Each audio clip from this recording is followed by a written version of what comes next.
Hello gang, and welcome to the State of the CAF.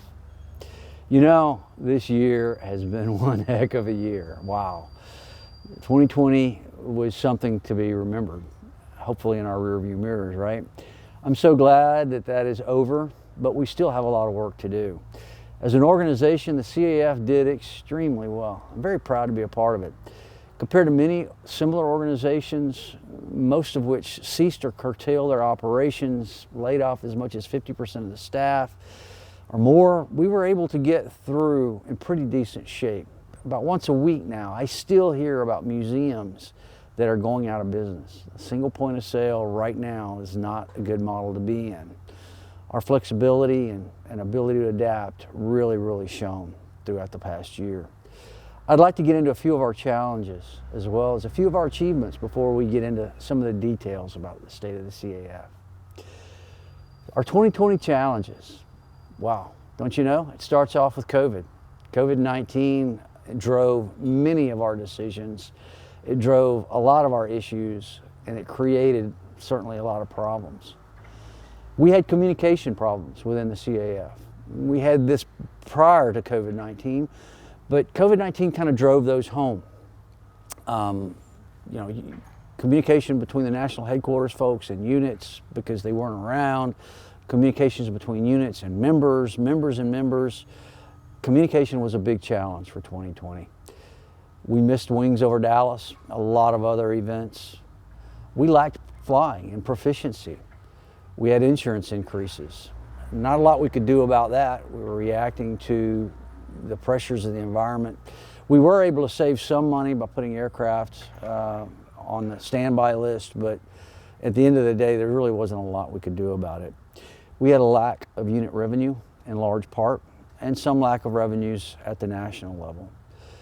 Our typical winter staff was a casualty, and we'll talk about that in just a minute. Not exactly 2020, but the great freeze of 2021 hugely impacted the CAF down here in Texas. A lot of our units had pipes freeze, things get wet, insurance claims. We're still going through that.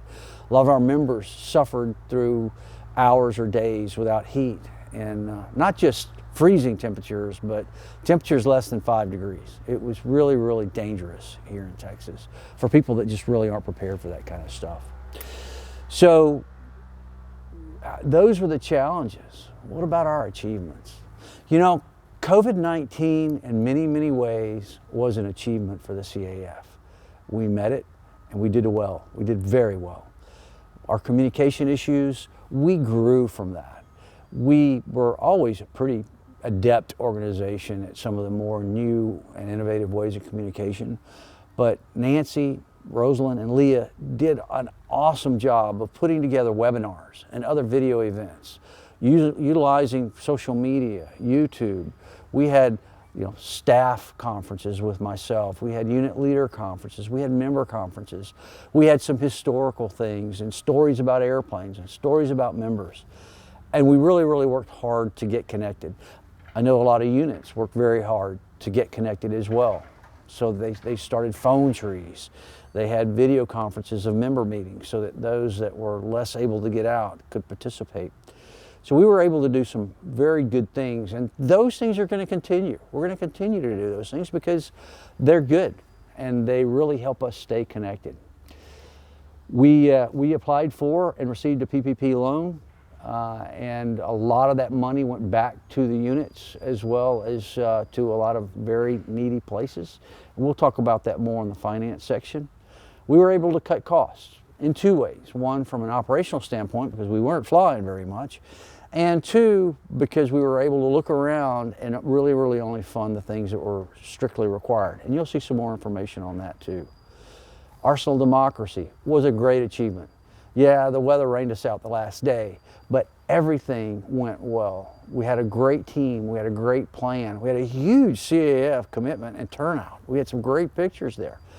And it was safe, and it was very well done, and it was a lot of fun. We also had the get out and fly on the 4th of July. That actually went really well, and we'll probably continue to do that. It was an opportunity that initially was an idea that I had. I think I was coming back from Washington, D.C., where we were talking about what if we could get as many CAF airplanes in the air at one time on 4th of July. That didn't work out exactly, but we achieved the similar result, and we were able to raise money for different units. We had a lot of flyovers, a lot of really, really good things. A lot of units did some very innovative and creative things. Out of the old staff conference, we have the CAF conference, which is, there was in the past a feeling that the CAF winter staff conference was just for staff members, but it's not. We're redoing that so that it's for all members. If you're active staff, obviously it's a great place to come and learn. But if you're a member of the CAF and you want to attend the CAF conference, which typically is going to be every winter, we want you there.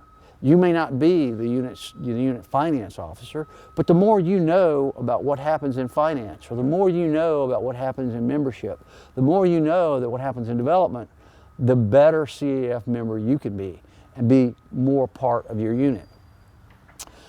The Henry B. Tippie National Aviation Education Center, despite all this craziness, despite all the shutdowns and the delays, the national headquarters group put together an astounding plan, and they were able to get this thing built. And it's something everybody should be proud of, and really, really, you should come and see it because it's amazing. And the ribbon cutting is going to be the 3rd week of March. You may see this after the fact, but the grand opening will probably be coming in the September-October timeframe.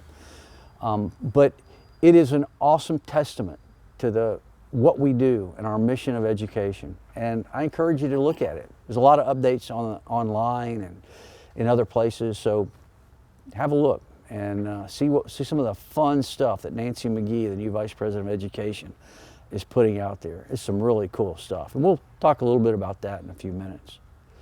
So we'll start off very quickly with finance. As you could see here, the American AIRPOWER Heritage Group, in 19 and 20, the revenues beat the expenses, which, although you're a nonprofit, we are a nonprofit organization, we certainly do want to have a little bit of more coming in than going out.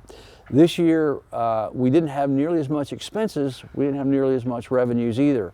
And that was largely driven by the fact that we didn't have as much operations going on and revenue coming in and going out from that perspective. So we had a pretty good year financially. At least we were on the upside there. You'll see that expenses have come down for the past 3 or 4 years, and I think that's a healthy reflection. It may go up a little bit next year because of operations and because of some of the payouts in 2021 for the NAEC. We'll see how that works out, but I anticipate another healthy year. If you look at the revenue chart, you can see that our total revenue for the CAF this year was about $24.5 million, a little bit less than normal. Most of that revenue comes from contributions, which is about 37%, and about 39 or 40% comes from air shows, displays, and education. Different amounts of revenue come from other areas. Expenses for 2019 show that aircraft maintenance and restoration is a big piece of that. Air show, display, and education is a big piece of that, as well as fundraising. It costs money to raise money, but you can see where all of the expenses come from the 2019 expenses slide. And if you jump back up to the revenue slide, you'll see contributions from a philanthropic standpoint, air show, display, and education, operations and merchandising, membership, grants, investment, and other. So you'll see that's some pretty big split on where the revenues actually do come from. So we'll look at the American AirPower Heritage Foundation investment value. 2018 was a rough year from the investment standpoint, and 2020, in the middle of the year, there was a pretty significant dip there in the January, February, March timeframe. But over the last 3 or 4 months, it's really come back very, very well, actually stronger than what it was earlier in the year. So you don't see that dip in this chart because it's an annual chart, but we're actually doing pretty well in 2020 with about $9 million in our American Air Power Heritage Foundation value. That's going in the right direction, and we're doing a lot of things to continue to build that foundation so that it supports the CAF now and in the future. Some other significant efforts on finance. Yes, COVID-19 did significantly impact units. We secured a payroll protection program. Lance Lindquist did a great job and really had to do a lot of work to get that done. We provided over $200,000 in loans and grants to the units to help them get through. We were able to convert that initial PPP, it was a loan from the government, to a grant. So that worked out pretty well. The foundation was provided over $100,000 in emergency bridge loans for units as well.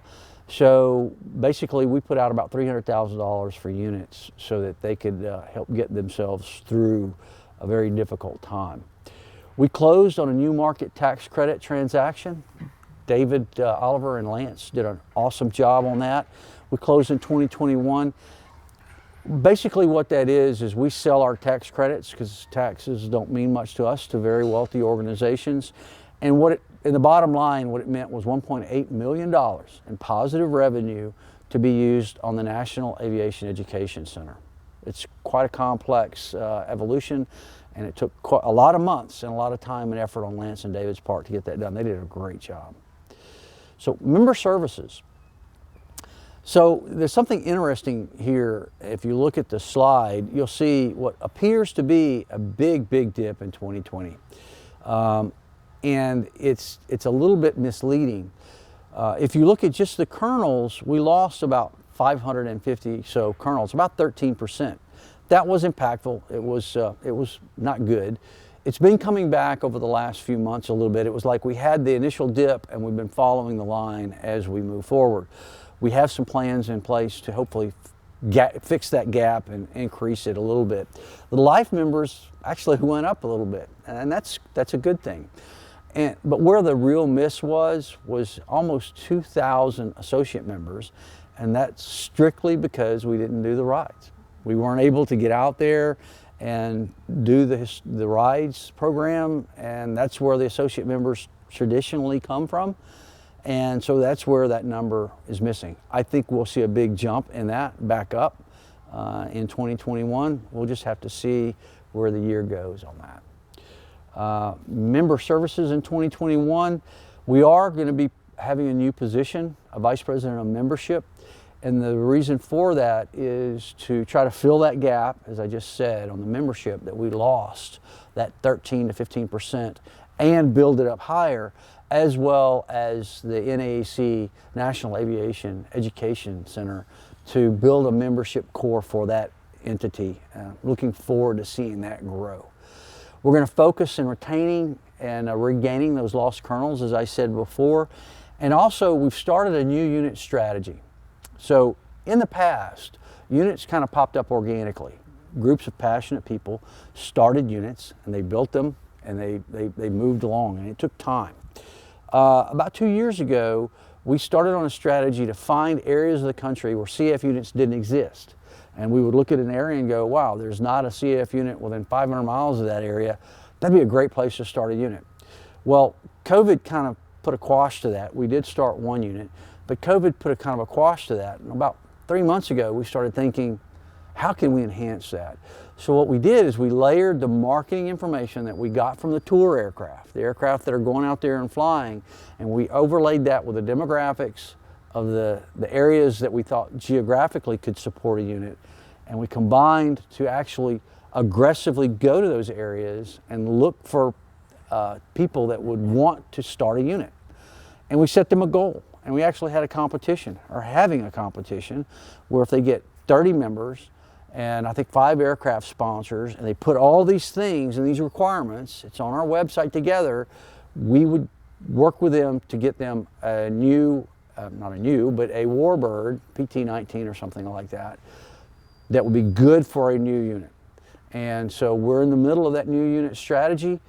That's the way to recruit membership. Membership recruitment it's at the deck level. It's at the unit level. We have some ability to help and impact that, but the real root of the CAF, the real base and core of the CAF, is at the unit level, and that's where we can drive that. So we're working really hard to support that. We are working on electronic hold harmless, which will give us a little bit more coverage in legal aspects, because doing it too far in advance can be a challenge. We're working through those issues. It's not perfected yet. We're going through some beta testing and communication with units. We're going to see how that works, so that people, as they come up to your aircraft, they can do a hold harmless on an iPad. We do a better job of collecting data and a better job of getting information for them to get their tax letters, et cetera, bringing the CAF into the 21st century. We have a lot of tools to help in the fundraising efforts. I know Rosalind and her team have been working very, very carefully with a lot of units and a lot of different projects. I mean, some very creative projects to get through this past year. And there's a lot of tools and ideas available at www.cafmembers.org. www.cafmembers.org. And I don't have the schedule right now ahead of me. They're still putting that together.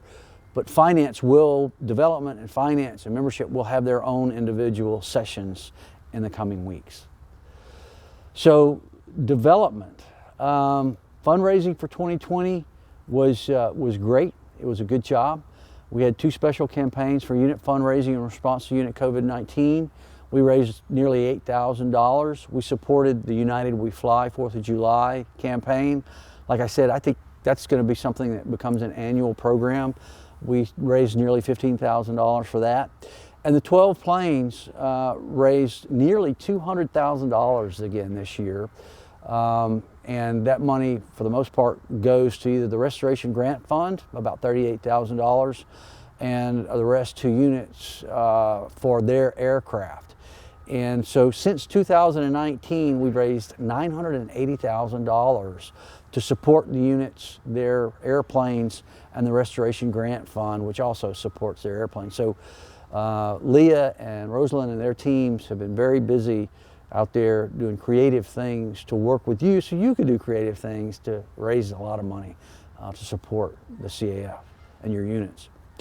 Also, tools in the fundraising efforts can be seen at www.cafdevelopment.org. www.cafdevelopment.org. There's forum webinars planned throughout 2021. And there were 2 in 2020.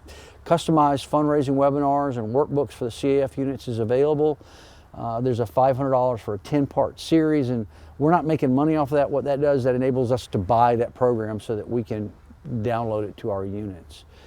The Heritage Club planned giving, we had 29 known bequests with an estimated value of very nearly $3 million. So that's great. And gifts can be designated to the benefit of the organization, the endowment, a specific airplane, or a specific unit. So it's very flexible in the way that you can support the CAF or your unit or your favorite airplane. Free will is an opportunity to create a will free of charge and encourage your unit members to participate or consider leaving a legacy gift to the CAF. To support, again, your unit, your airplane, or the CAF in general. And it's a pretty cool deal. A lot of people don't have wills, and they don't want to worry about it. It's a legal, free means to come up with a great tool. So the Henry B. Tippie National Aviation Education Center. Every day I drive into work and I drive past it, and it changes the skyline of southern Dallas. It changes the skyline. It is the biggest building at the airport here, and I can tell you the city is happy to see it. They're very encouraged and enthusiastic in our participation and our being here, and they really supported the building of that building and our efforts. There was a $500,000 matching gift incentive for 2021. And a dollar for dollar match on every dollar received by 12/31/21, and I do believe those have all been met, right? No, not quite. So we're still open. So there's still some opportunity to participate and another matching gift incentive for 2021. We've gotten several of those, and they close out and then they open the new ones. So we have some people that are very generous. So sometimes it's hard for me to keep up, but it's very generous foundations and individuals that want their money to go further, so they give us matching gifts. And we have made every one of those matching gifts in the last 2 years, and it's really been helpful for the entire CAF and the Henry B. Tippie National Aviation Education Center. Marketing, events, publication, and media. Wow, we worked hard this year. Leah and really, and Gilbert put in a lot of time this year. They probably worked harder than they did in years past, because we focused so much on social media and other video means of communication. So the main events for 2020 were honor flights. We continued to do those. We had a lot of Memorial Day memories. We had Memorial Day flights. We had the United We Fly 4th of July event, which I really want to, this year, you don't even have to fly. Just have a burger cookout, have a crawfish boil, have something and do something as a unit for the 4th of July, and we'll put that out there and help you raise money for your efforts. And it'll be something we can all do together. We don't have to be together to be together. We had the VJ Day event in Hawaii, where we sent an airplane over there, and we participated in those events. COVID impacted it significantly, but our aircraft went over there and came back and did a great job. We had the Arsenal of Democracy, where we had our aircraft flying up there, did an awesome job. David Oliver and I got to spend a day with Oliver North and fly him on the aircraft. He was ecstatic. And we had a good time, which is important for everybody to have a good time.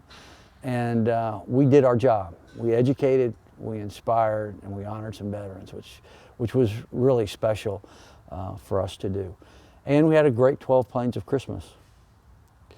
So the video content for the CAF this year was nothing short of amazing. We had the CAF Warbird Tube, which had 38 shows, 3,226 registered viewers. I haven't seen the after watch numbers.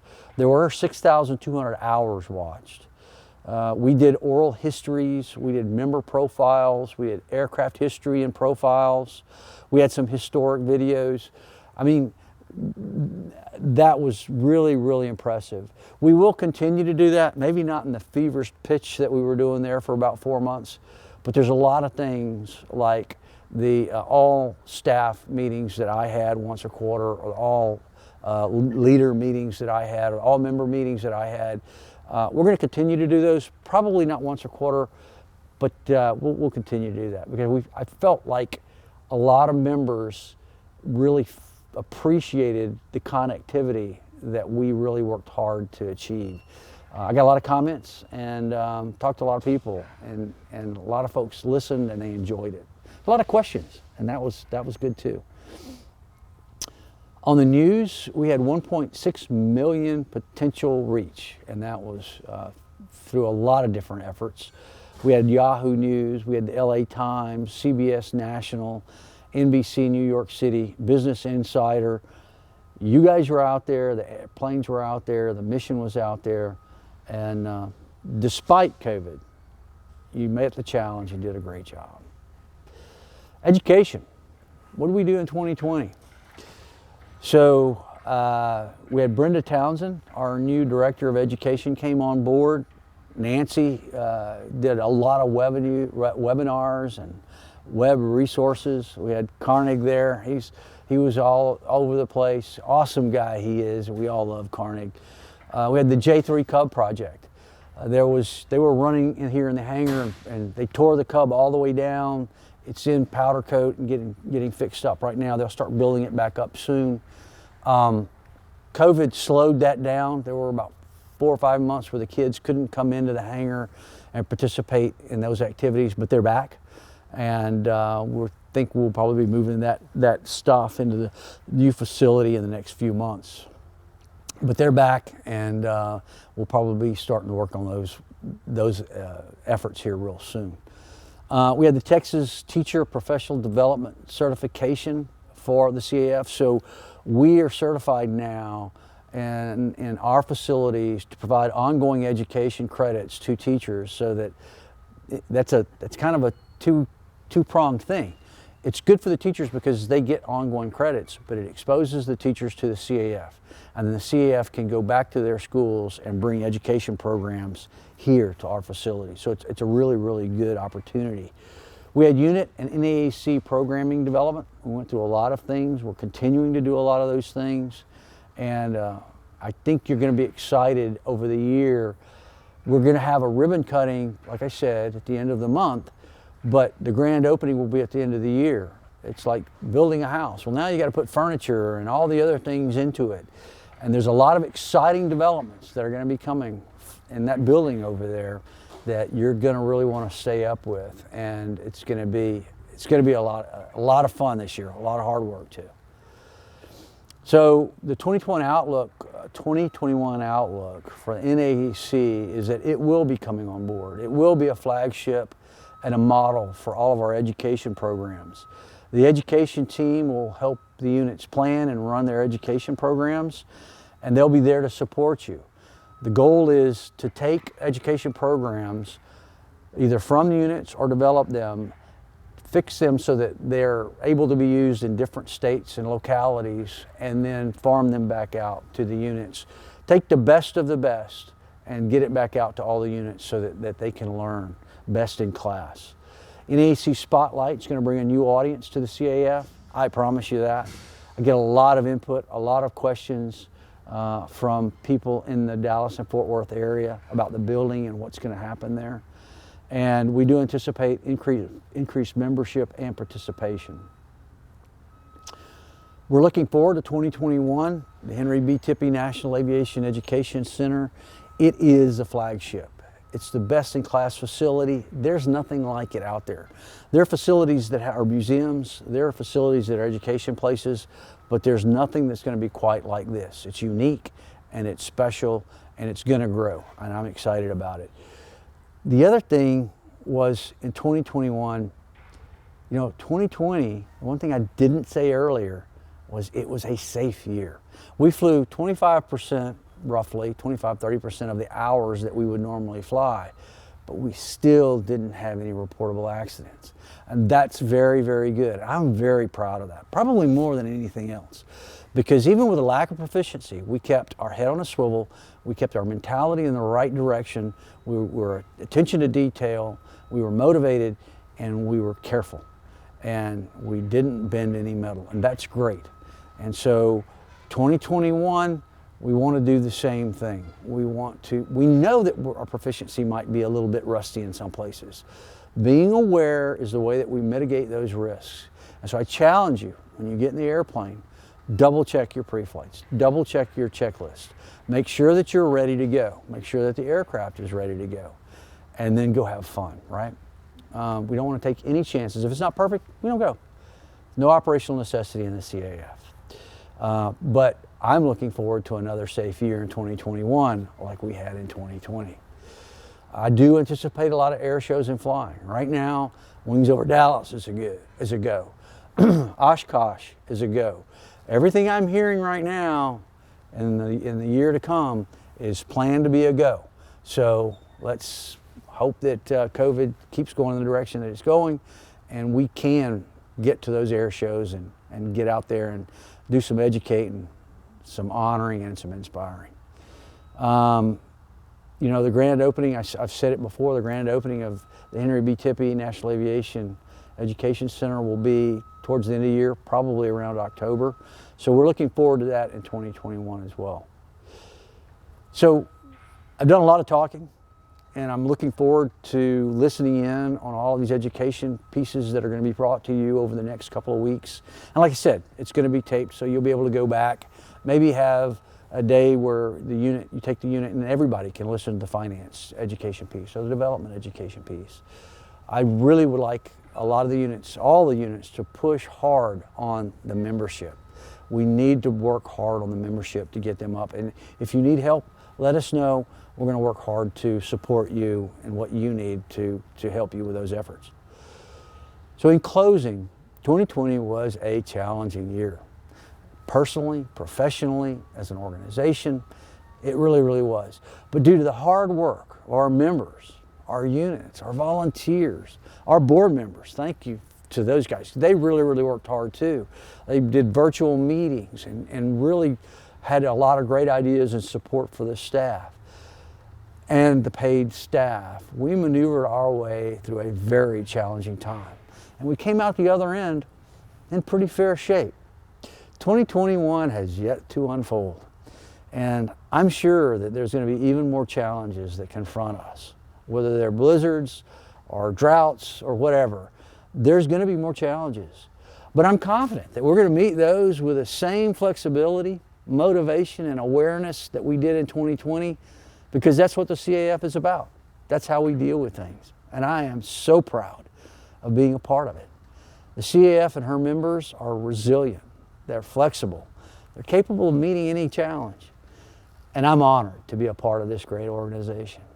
So that's the state of your CAF. If you have any questions, you got my name, you got my number, you got my emails. I know because I get a lot of calls. Please give me a shout and I'll be glad to talk to you. Thanks. Bye-bye.